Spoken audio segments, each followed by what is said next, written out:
तो क्लास 10 का हम लोग चैप्टर पढ़ रहे हैं फोर्स, ठीक है ना।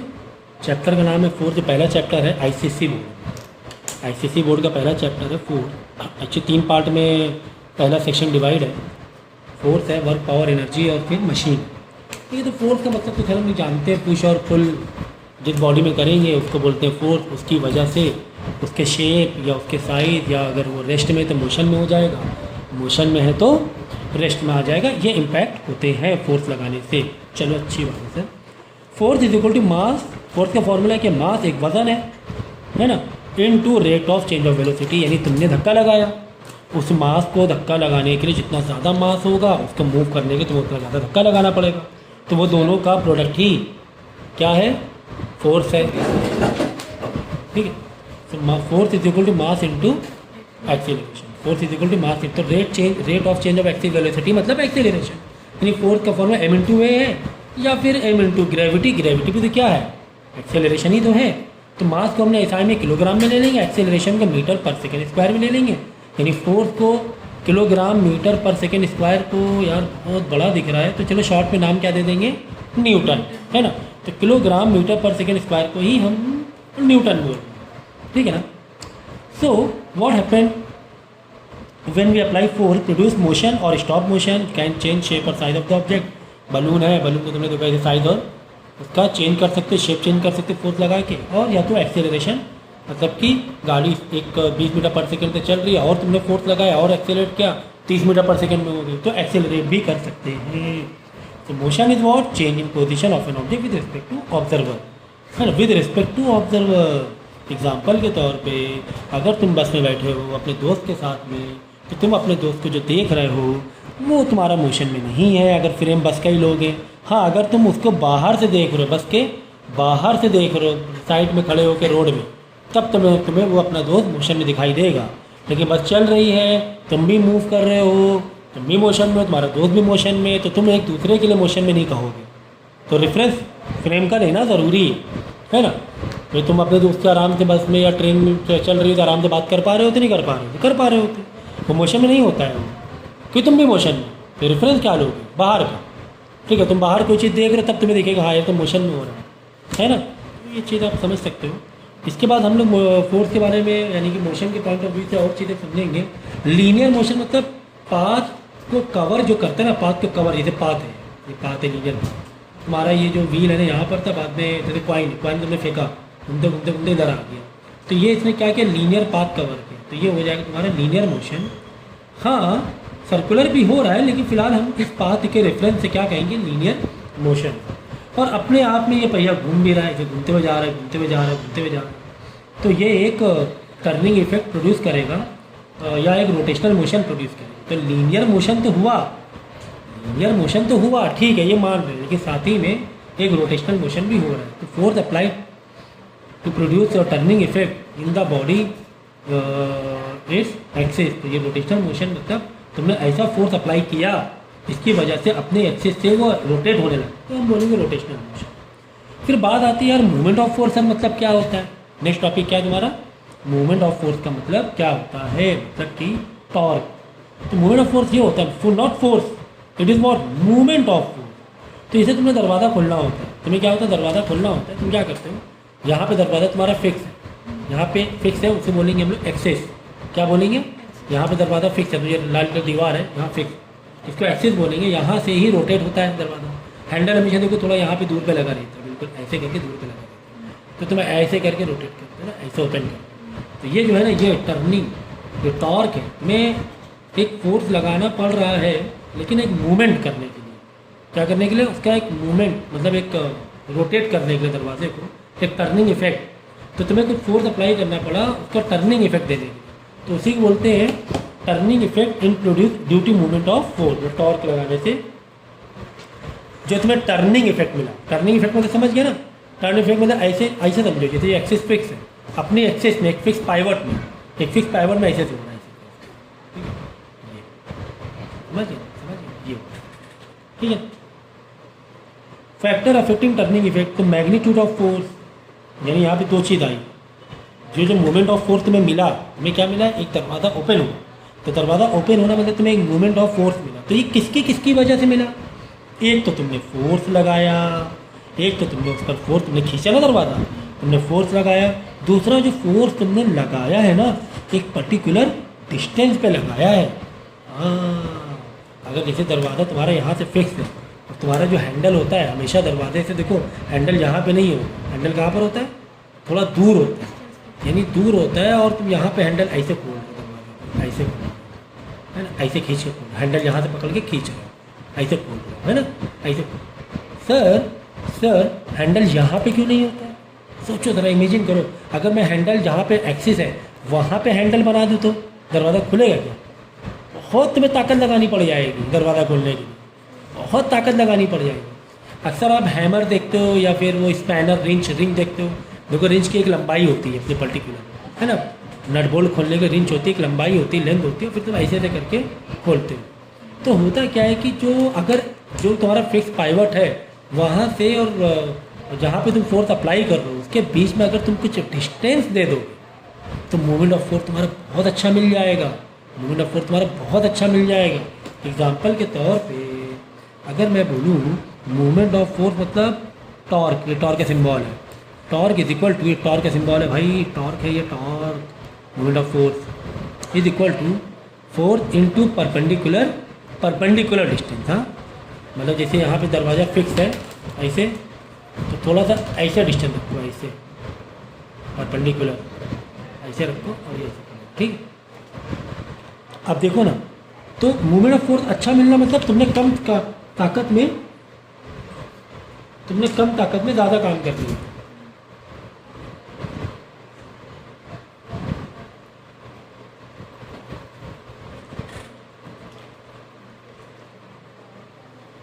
ठीक है, तो अब देखो तुम्हारे पास मालूम क्या था, तुम्हारे पास ताकत कम थी, लगभग 10 न्यूटन ही ताकत थी। कितनी थी? 10 न्यूटन थी। तुम्हें दरवाज़ा भारी था, दरवाज़ा खोलने के लिए तुम्हें 50 न्यूटन मीटर की ज़रूरत थी। मूवमेंट ऑफ फोर्स की यूनिट है न्यूटन मीटर। अब क्या करें सर, तुम्हें कितने दूर पे डिस्टेंस में हैंडल लगाऊं? तुम्हें कम से कम कितने दूर पे लगाना चाहिए?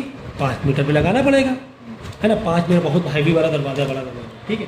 तुम्हें कितना 5 मीटर पे लगाना पड़ेगा, तो 5 × 10 तभी तो 50 होगा, तभी तो 50 न्यूटन मीटर मिल पाएगा, है ना। अगर तुम यहाँ पे 2 मीटर दूर पे हैंडल लगा दोगे तो कम मिलेगा, मिल ही नहीं पाएगा, 50 न्यूटन मीटर में पहुँच ही नहीं पाओगे, दरवाज़ा ही नहीं खुलेगा तुमसे दरवाज़ा ही नहीं खुलेगा, है ना। तो ये कॉन्सेप्ट है आप, torque is equal to force into perpendicular distance, ठीक है ना।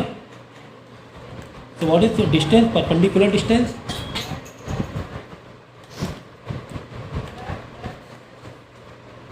ये परपेंडिकुलर डिस्टेंस। तो line of action of force from the axis of rotation, जो कि मैंने अभी मोबाइल रखकर बताया था, ये और is equal to product of क्या, फोर्स इंटू डिस्टेंस, ठीक है। फॉर्मूला याद कर देना, इसी में न्यूमेरिकल्स होते हैं। अब 1 2 3 हो सकता है तुम्हें न्यूमेरिकल ऐसे भी आ जाए, हो सकता है तुम्हें न्यूमेरिकल कैसे आ जाए, ऐसे भी आ जाए। बोलेगा कि यार हैंडल तुम्हारा कितना लगा है, हैंडल लगा है कितने डिस्टेंस लगा हुआ है, 2 मीटर की दूरी पे हैंडल लगा हुआ है, और उस दरवाजे को खोलने के लिए कम से कम जो मूवमेंट ऑफ फोर्स चाहिए, कम से कम नहीं 30 ये चाहिए, वहाँ पे 30 न्यूटन मीटर चाहिए, है भारी दरवाज़ा है, 30 न्यूटन मीटर चाहिए। तो बताओ यार तुम्हें फोर्स कितना लगाना पड़ेगा। ठीक है यार, हमें तो फार्मूला आता था, हम तो स्मार्ट थे और हमें फार्मूला मालूम था क्या, torque is equal to force into perpendicular distance. Torque कितना चाहिए? 30 न्यूटन मीटर चाहिए। फोर्स वही तो पूछ रहा है कि कितनी ताकत लगाओगे, और डिस्टेंस कितनी दूर हैंडल है, 2 मीटर दूर है, तो 2 ला के यहाँ पर डिवाइड करा दोगे 30 से, तो क्या आ जाएगा, 15 न्यूटन आ जाएगा, मीटर से मीटर कट जाएगा। फोर्स यानी 15 न्यूटन तुम्हें लगाना पड़ेगा। बात समझ में आ गई? तो इस टाइप के न्यूमेरिकल्स आते हैं इसमें, ठीक है।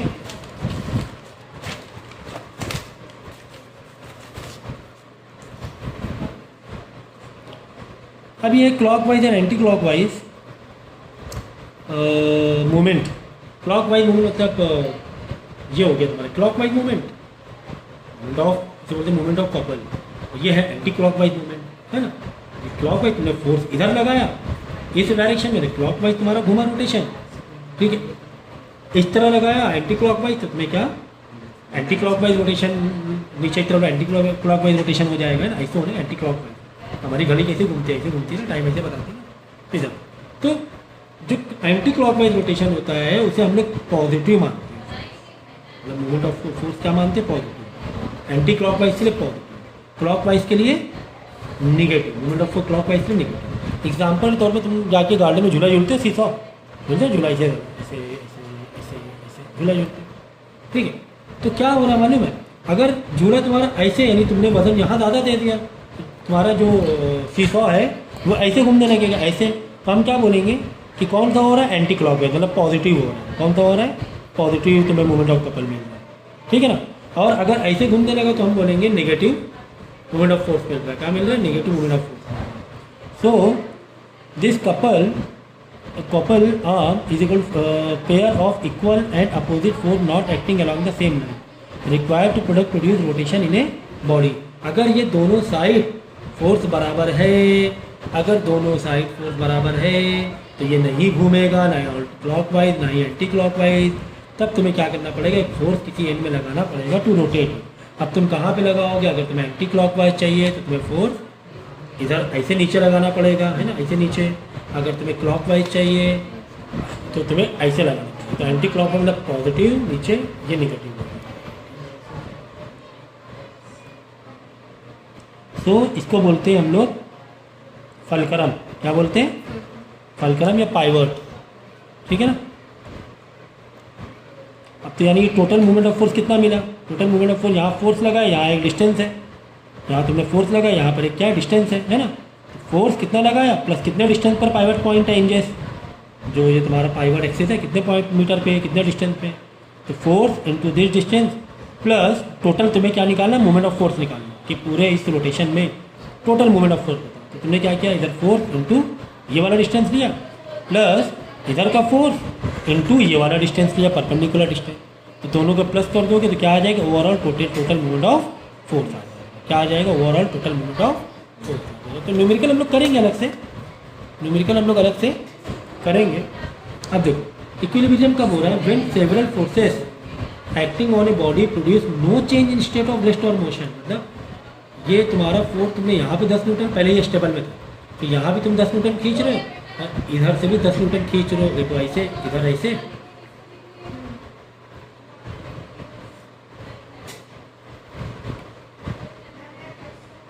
ठीक है। 10 न्यूटन तुमने इधर दिया ऐसे इस तरफ, और 10 न्यूटन तुमने इस तरफ दे, इधर से नीचे दिया, तो क्या होगा, इधर से भाई जैसे सीसॉ में नहीं, तुम भी इधर से दबा रहे हो, वो भी इधर से दबा रहे हो, तो क्या एक स्टेबिलिटी में आ जाएगा ना, होगा नहीं रोटेशन, स्टेबिलिटी में आ जाएगा। जैसे देखो बुक लाइंग बॉडी रिमेन्स, तो body remains at rest, body rest में रहेगी, तो book lying on table. Book क्या नॉर्मल रिएक्शन फोर्स, जितना फोर्स इधर से लग रहा है उतना ही फोर्स बुक भी नीचे लगा रही है, मतलब जितना बुक नीचे लगा रही है उतना तुम्हारी टेबल भी बुक को फोर्स दे रही है। तो क्या होगा, ये इक्विलिब्रियम में चला जाएगा। इसी तरह इस सीसॉ तुम्हारा जो है, ये कपल है, तुम्हारे इक्विलिब्रियम में चला जाएगा। तो what is principal of movement in finally, अगर हम बोलेंगे कि तो ये तो हो गया तुम्हारा क्या, स्टैटिक इक्विलिब्रियम। अब है यहाँ पे डायनेमिक इक्विलिब्रियम, व्हाट इज, ये हो गया स्टैटिक इक्विलिब्रियम, ये है डायनेमिक इक्विलिब्रियम। ये 2 पॉइंट है, ठीक है। स्टैटिक समझ, अब डायनेमिक में जहाँ पर जो तुम्हारा बैलेंस फोर्स बैलेंस नहीं होगा, बैलेंस नहीं हुआ फोर्स, तो यहाँ पे तुमने 12 न्यूटन दिया, यहाँ पे तुमने 10 न्यूटन से दबा रहे हो, तो 12 वाला तुम्हें उड़ा लिया, 2 न्यूटन एक्स्ट्रा मिल गया, ठीक है ना। अगर तुमने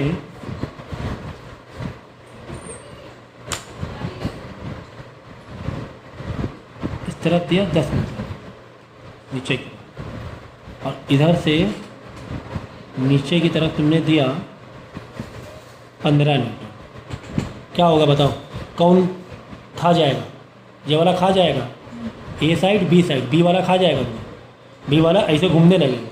तो ऐसे घूमने लगे, कितना एक्स्ट्रा फोर्स से घूमने लगेगा, 5 न्यूटन से,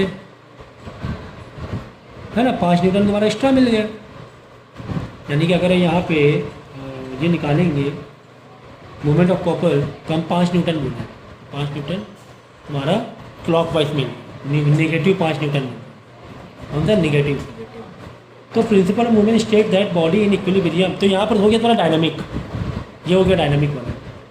तो principle of movement state that body in equilibrium है algebraic sum of all movement equal to zero, overall equal to zero होगा। Sum of anti clockwise movement is equal to sum of clockwise movement, ये हो गया तुम्हारा principle of movement, ठीक है। Sum of anti clockwise movement is equal to sum of कहाँ अलग अलग तुम्हारा फोर्स लग रहा है, उन सबका सम कर देंगे तो क्या आ जाएगा फिर, ये जीरो आ जाएगा ओवरऑल, ठीक है।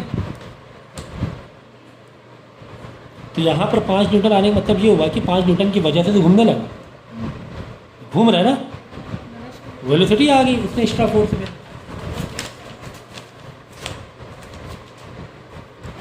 अब पार्ट पढ़ेंगे सेंटर ऑफ ग्रेविटी। तो सेंटर ऑफ ग्रेविटी पकड़ लिया। तो centre of gravity of a body is the point about which the algebraic sum of movement of weight of all the particle constituting the body is zero. The entire weight of the body can be consider to act. जैसे कि example तौर पे ये तुम्हारा pen है। अब यहाँ पे हम ये जो ग्रेविटी पेन नीचे की तरफ जा रहा है ग्रेविटी की वजह से, तो ग्रेविटी जो खींच रही है ना पेन, इस पूरे बॉडी का एक सेंटर पॉइंट से खींच रही है। सारा जो बॉडी का मास है ना, वेट नॉट मास, वेट है ना, एक सेंटर में आ जाता है। तो जहाँ पर बॉडी बैलेंस हो जाती है, ऐसे करेंगे तो बैलेंस हो जाएगी, है ना। इसका मतलब जो सेंटर ऑफ, जो बोलते हैं ना सेंटर ऑफ मास या सेंटर ऑफ ग्रेविटी, तुम्हारा किसी एक पॉइंट में आकर ठहर जाएगा, वहाँ पर ही तुम्हारी ग्रेविटी मतलब जो भी पूरी बॉडी का वेट है ना वहीं से कंसीडर कर लिया जाए, ठीक है ना। तो अक्सर हम वेट मशीन में कोई सामान रखते हैं, समझो वेट मशीन इतनी सी छोटी सी, पेन में ऐसे पूरा रख दूँ, लेकिन अगर बिल्कुल मैंने बैलेंस में रखा कहाँ पे, सेंटर ऑफ ग्रेविटी, तो पूरे पेन का वजन बताने लगेगा। मतलब जो हिस्सा बाहर भी है मशीन की उसका भी वेट बताएगा अगर सेंटर ऑफ ग्रेविटी में रखा तुमने। सेंटर ऑफ ग्रेविटी समझो यहाँ पर है, तुमने यहाँ पर मशीन के यहीं पर पार्ट में रख दिया, चाहे पेन बाहर भी होने दो मशीन के, तो भी तुम्हारा वेट दिखाएगा, ठीक है।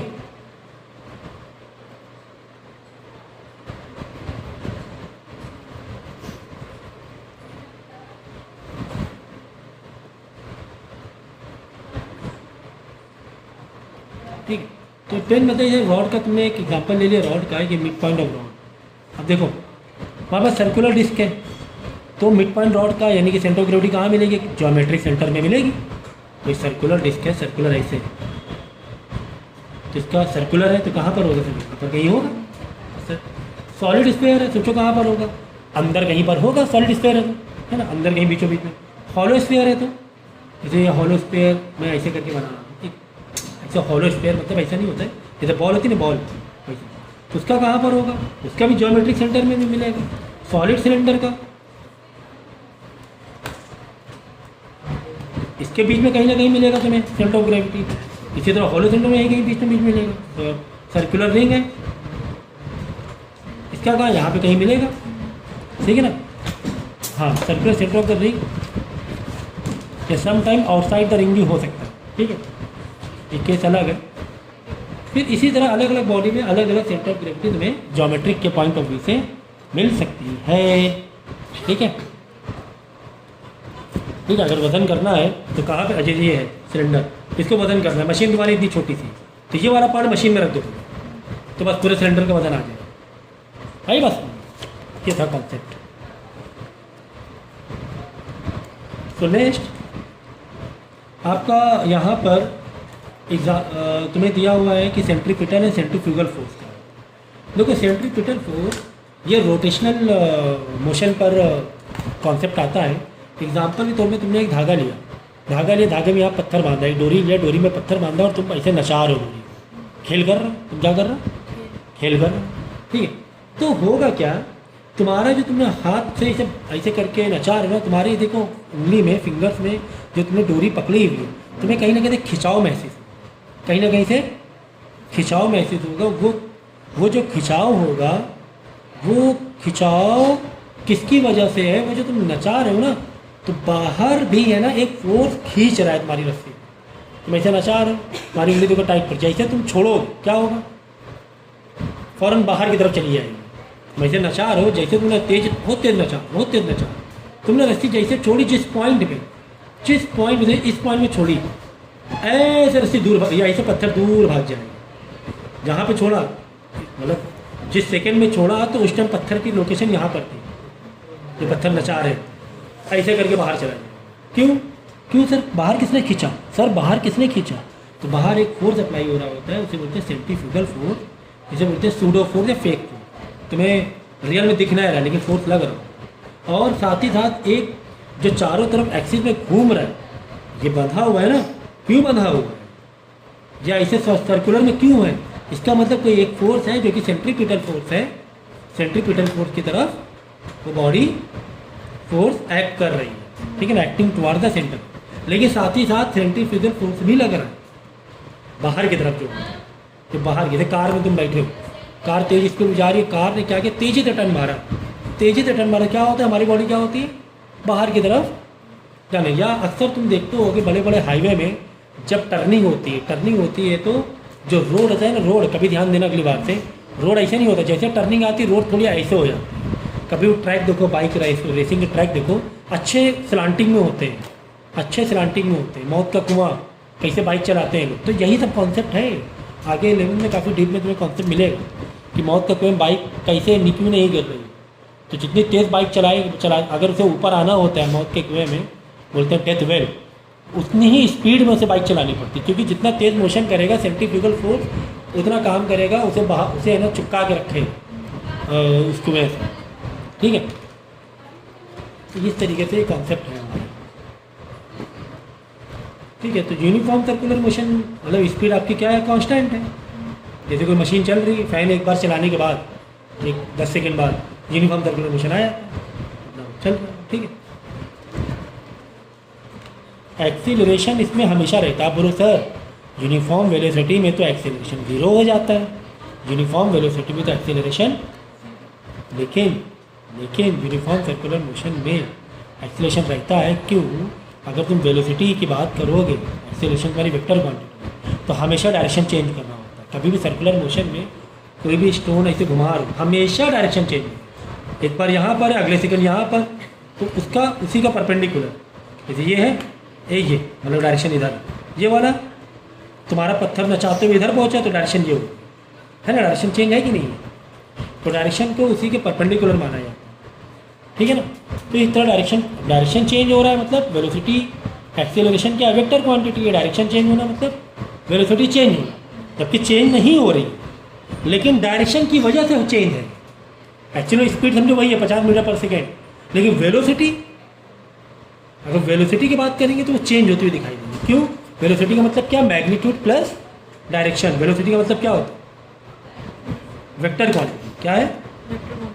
Vector quantity. वेक्टर क्वांटिटी का मतलब मैग्नीट्यूड भी है, मैग्नीट्यूड तो चेंज नहीं हो रहा है, ठीक है सर 30 मीटर पर सेकेंड है, कितना है, लेकिन भाई साहब सर्कुलर मोशन में डायरेक्शन तो चेंज हो रहा है, डायरेक्शन चेंज हो रहा है, इसीलिए एक्सेलरेशन माना जाएगा इसमें, ठीक है। तो ये कॉन्सेप्ट था आपका चैप्टर का। अब मेन जो चैप्टर है न्यूमेरिकल के पॉइंट ऑफ व्यू से एग्ज़ाम में आता है, इससे न्यूमेरिकल नाम, तो इस चैप्टर के न्यूमेरिकल्स हम लोग करेंगे और एग्ज़ाम में आते हैं इस पार्ट के न्यूमेरिकल्स। तो शुरुआत के तो न्यूमेरिकल काफ़ी इजी आपको दिए हुए, लिखा है कि body is pivoted at a point, body is pivoted point ऐसे पॉइंट फिक्स है, बॉडी ऐसे फिक्स है, ठीक है, ऐसा आप कह सकते हैं।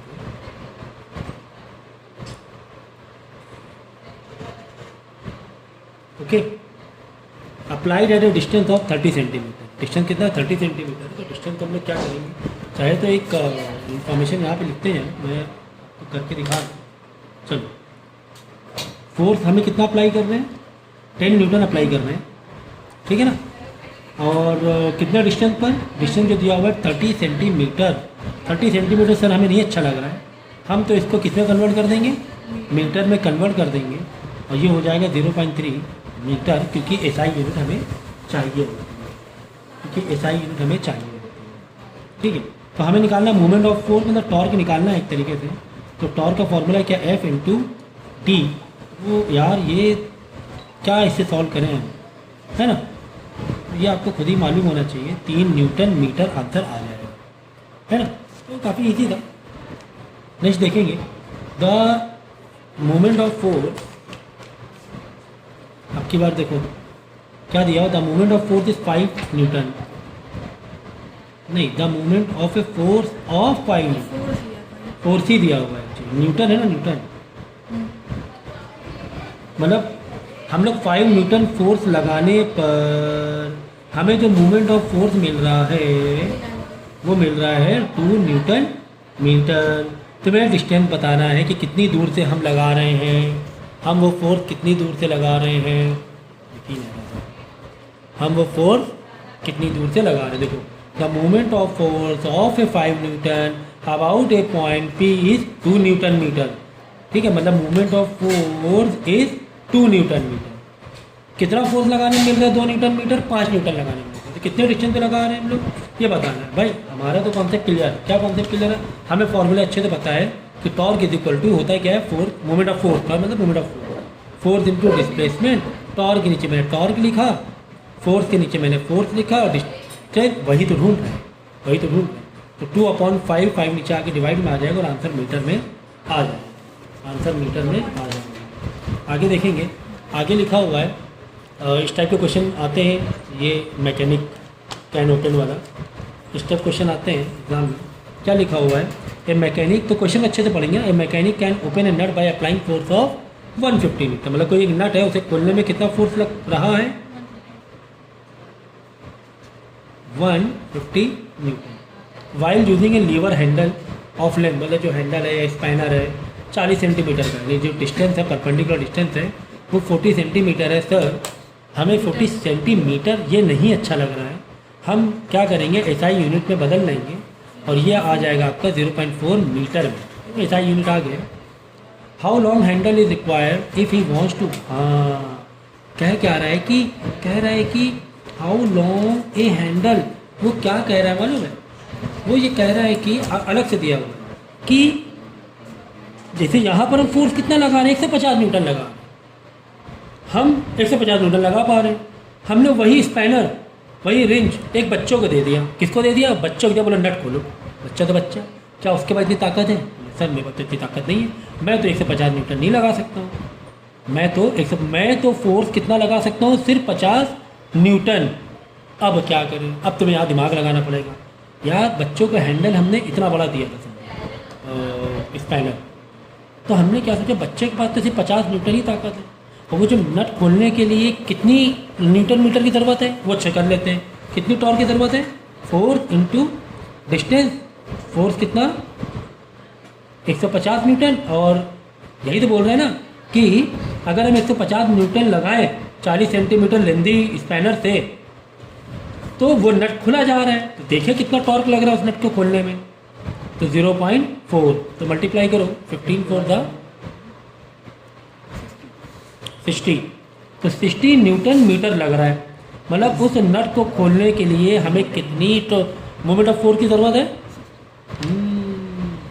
ये चेंज नहीं हो सकता। अब वो बच्चा खोले या कोई बिल्डर खोले, ये नहीं, इसको तो वो उस नट को खोलने के लिए, जगह से हिलने के लिए इतना न्यूटन मीटर चाहिए।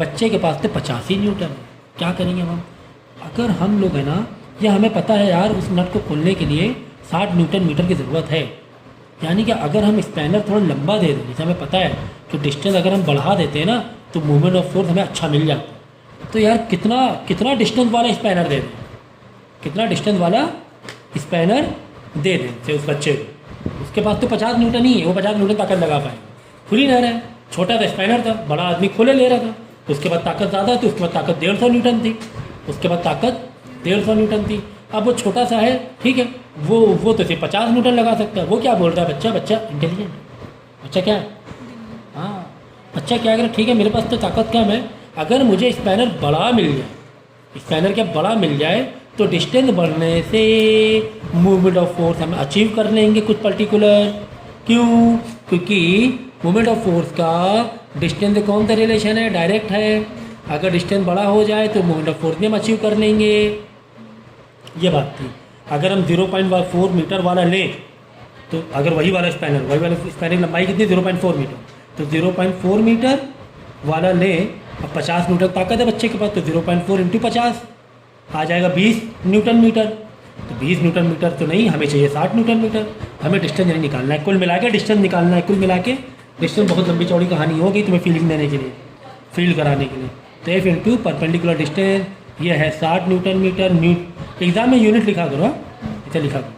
फोर्स 85 न्यूटन है मेरे पास सर, कितना बड़ा स्पैनर दूँ, चलो निकाल लेते। 50 इधर आके डिवाइड हो जाएगा, तो 60 डिवाइड बाई 50, 0 0 गया। 1.2 मीटर का लगभग स्पैनर हमें चाहिए होगा। पहले कितना था 0.4 मीटर, यानी अब कितना चाहिए, अगर तुम फोर्स कम लगा रहे हो तो 1.2 मीटर का चाहिए, उतना लेंदी स्पैनर चाहिए।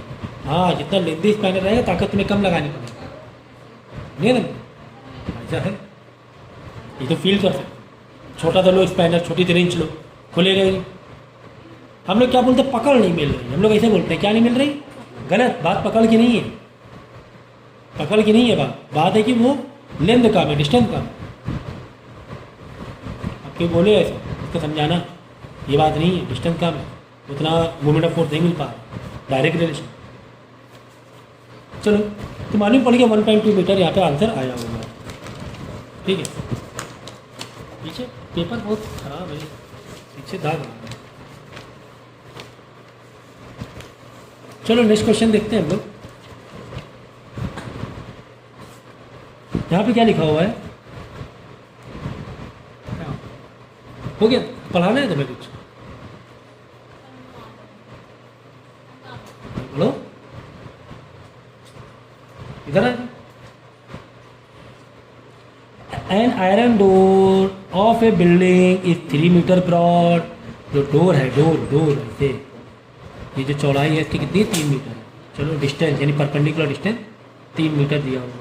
It can be open by applying of force 100 Newton, यानी हम अगर 100 न्यूटन लगाएं तो ये ओपन हो सकता है, खुल सकता है। तो यानी कितना न्यूटन मीटर, कितना मोमेंट ऑफ फोर्स मिल रहा होगा, कितना टॉर्क चाहिए इसे, मतलब दो डोर को चाहिए ओपन करने के लिए। 3 इंटू 100 न्यूटन, ये यूनिट डाल देना भाई आपने, 300 न्यूटन मीटर की ज़रूरत है इस डोर को ओपन करने के लिए, ठीक। ये अच्छी बात है, एक पार्ट हो गया। दूसरा क्या कह रहा है मालूम, the torque needed to open, ठीक है। द लीस्ट फोर्स, कम से कम फोर्स कितना लगाऊं, and its point of application to open the door, ठीक है। 300 न्यूटन मीटर चाहिए मुझे, तो यानी कि मुझे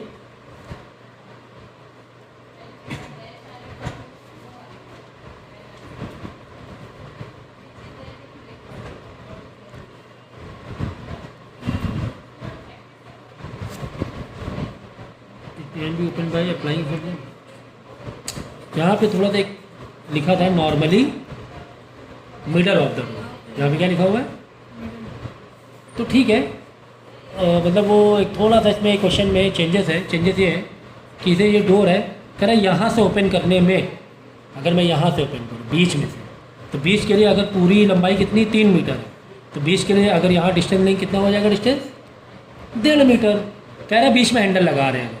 क्वेश्चन क्या कह रहे हैं, देखो, an iron door of a building is 3 metre broad, it can be open by applying a force of 100 newton normally at the middle of the door, at the middle of the door, यानी 1.5 metre नहीं है। तो torque यानी इतनी ज़रूरत नहीं है, इतनी टॉर्क की ज़रूरत नहीं है, ठीक है। तो 100 न्यूटन इंटू, कह रहा 1.5 मीटर से भी, है ना, डोर की चौड़ाई 3 मीटर है। कह रहा अगर बीच में भी हम हैंडल लगाएंगे तो भी डोर ओपन हुआ जाए, तो 3 मीटर क्यों, 1.5 मीटर लो, तो कितना हो जाएगा, 150 न्यूटन मीटर की हमें ज़रूरत है।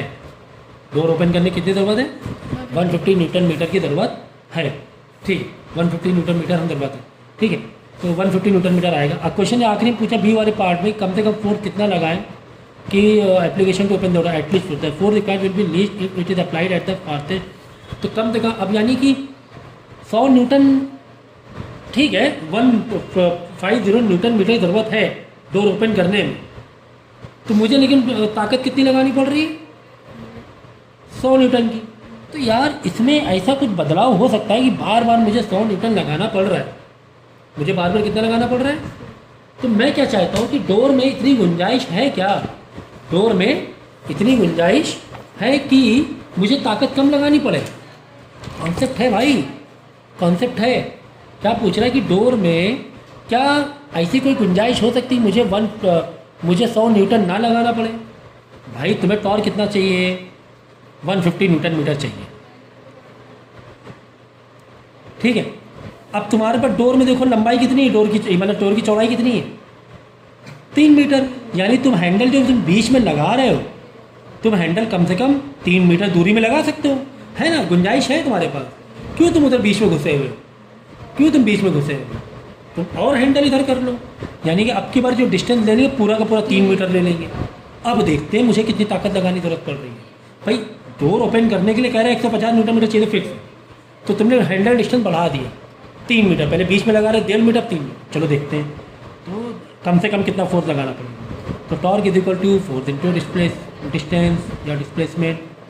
तो कितना हुआ, टॉर्क कितना है 150 न्यूटन, फोर्स हमें नहीं पता कितना, कब 3 मीटर लगाने पर 3 यहाँ डिवाइड कर देंगे, 150 डिवाइड बाई 3 50 न्यूटन। ओहो 50, बेफालतू में 100 न्यूटन हम लगा रहे हैं, देखो है ना, इंजीनियरिंग मिस्टेक हुई। कौन सी मिस्टेक हुई, इंजीनियरिंग मिस्टेक हुई। हम बेफालतू में 100 न्यूटन बार बार पब्लिक लगा रही, 100 न्यूटन लगा रही थी बार बार, 50 न्यूटन में दरवाज़ा खुल रहा था। कितना ज़बरदस्त कॉन्सेप्ट है, कितना ज़बरदस्त कॉन्सेप्ट है। ठीक है, तो इतने न्यूमेरिकल मैंने करा दिए, बाकी नेक्स्ट पार्ट में कुछ मैं न्यूमेरिकल्स कराऊंगा और आगे जहाँ पर कॉपल वाले भी रहेंगे। इतना आपको फ़िलहाल समझने के लिए काफ़ी है।